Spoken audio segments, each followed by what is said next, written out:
Нема потреба и некои ми кажат, нема потреба.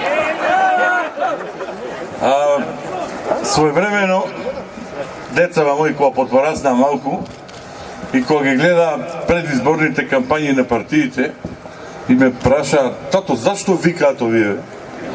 Викам, синко, кога ќе се качиш на бина и кога ќе почнат да го скандираат твоето име, забораваш кај си. Арно, вие толку се заборавија, ептен се заборавија. Затоа викам, немојте толку, нема потреба, јас не сум тука дојде ниту за аплаузи, ниту за скандирање. Значи, забележав една работа, секој моје појавување во јавноста, вака на некој јавен собир, предизвикува некаде кај некој немир.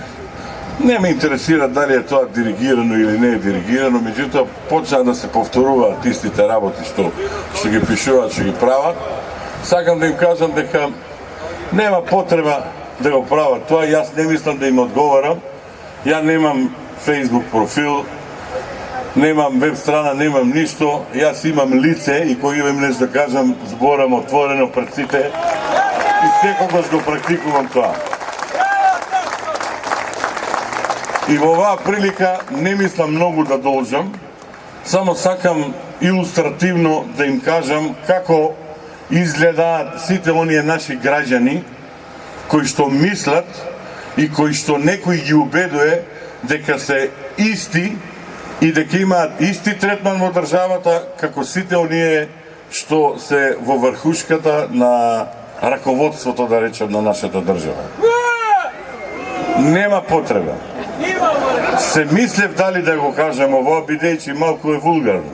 Гледам мали деца нема, а и да има па нека се учат и тие да знаат како треба. Ме охрабрија колегите од Бушавата азбука и сега не можам да ги следам сите камери како што рече господинот Костовски, че гледам во МТВ.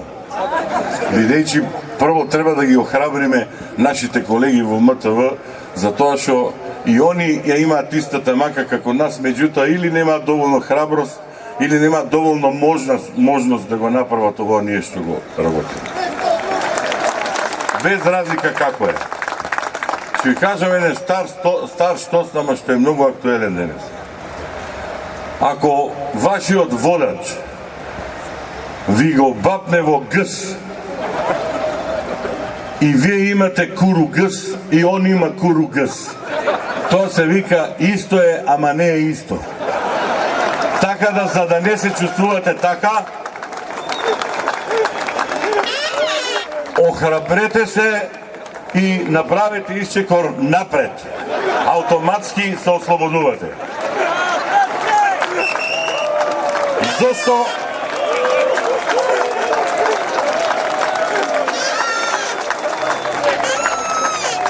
Ова не беше само за да направам шега и како што обично ми викаат, че се појавиш таму да ги собереш поените. Не мислам јас ниту политичар да бидам, нити ништо. И да ви кажам уште една работа што е многу битна. Со многу луѓе тука, кои што го лично ги познавам, со кои што сме пријатели. Имаме па дури и со генералот Стојан Чангелов.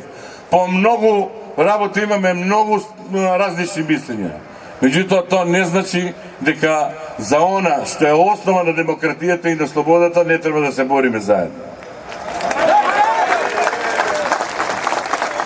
Упатувам конкретен предлог. И тоа предлогот го упатувам не до поединци кои ја водат Македонската радиотелевизија, туку до оние официјалните структури кои што треба да водат грижа за уредувачката политика и кои што треба да одговараат на оваквите собери, а не да одговараат поединци со соопштенија. Дајте ни еден саат у неделата или два. Ние сами ќе подготвиме емисија што ќе се вика "Исто е, а не е исто". И во кој што ќе покажеме како за еден ист настан 10 различни медиуми информираат на 10 различни начини, од кои што 9 се многу блиски еден на друг. Од мене толку, мојот поздрав више предпоставам го знаете. Кога наздравувам со чаша викам ајде преживели, а кога ве поздравам, викам да сте здрави и живи доживотно.